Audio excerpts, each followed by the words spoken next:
নমস্কাৰ প্ৰিয় দৰ্শক, আপোনালোকে চাই আছে স্পৰ্টছ সাগা আছাম। প্ৰিয় দৰ্শক, যোৱাকালি অনুষ্ঠিত হৈ যায় ভাৰত আৰু ইংলেণ্ডৰ মাজত দ্বিতীয়খন এদিনীয়া মেচ, আৰু এই দ্বিতীয়খন এদিনীয়া মেচত ভাৰতে জয়লাভ কৰে।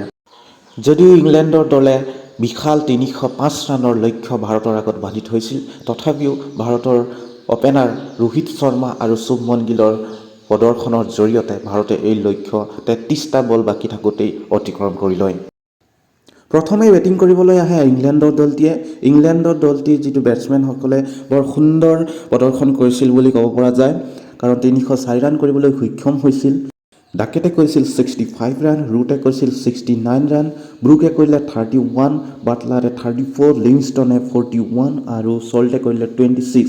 এনেদৰে কেইবাগৰাকী বেটছমেনৰ যিটো যোগদান, এই যোগদানৰ ফলতে ৩০৫ ৰানৰ বিশাল লক্ষ্য বান্ধি দিবলৈ সক্ষম হৈছিল ভাৰতীয় দলটিক। আৰু বলিঙৰ ক্ষেত্ৰত যদি আমি ক'বলৈ যাওঁ প্ৰথমতে, তেতিয়া ভাৰতৰ হৈ ৰবীন্দ্ৰ জাদেজাই 3টা উইকেট দখল কৰিছিল। তাৰ পাছতে ইণ্ডিয়াৰ বেটিং আহে। ইণ্ডিয়াৰ বেটিঙত অপেনাৰ ৰোহিত শৰ্মা আৰু শুভমন গিল। ৰোহিত শৰ্মাই আপোনালোকক ক'লোৱেই ইতিমধ্যে সুন্দৰ আৰম্ভণি দিয়ে আৰু 119 ৰানৰ এটা বিশাল স্ক'ৰ কৰিবলৈ সক্ষম হয় ব্যক্তিগতভাৱে 90টা বলত।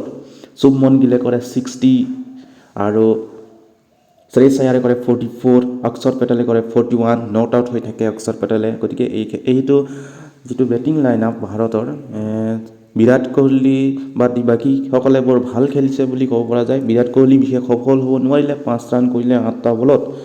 আৰু এনেদৰে ভাৰতে 33টা বল বাকী থাকোঁতেই বিশেষকৈ ৰোহিত শৰ্মা আৰু শুভমন গিলৰ আৰু শ্ৰেয়স আয়াৰ আৰু অক্ষৰ পেটেলৰ নামটো ল'ব লাগিব। তেওঁলোকৰ সহযোগত 308 ৰান কৰে 33টা বল বাকী থাকোঁতেই, অৰ্থাৎ সুন্দৰভাৱে জয়লাভ কৰে। সুন্দৰভাৱে ক'ব পাৰি, কাৰণ 33টা বল বাকী থাকে, তাৰ 4 উইকেটত জয়লাভ কৰে।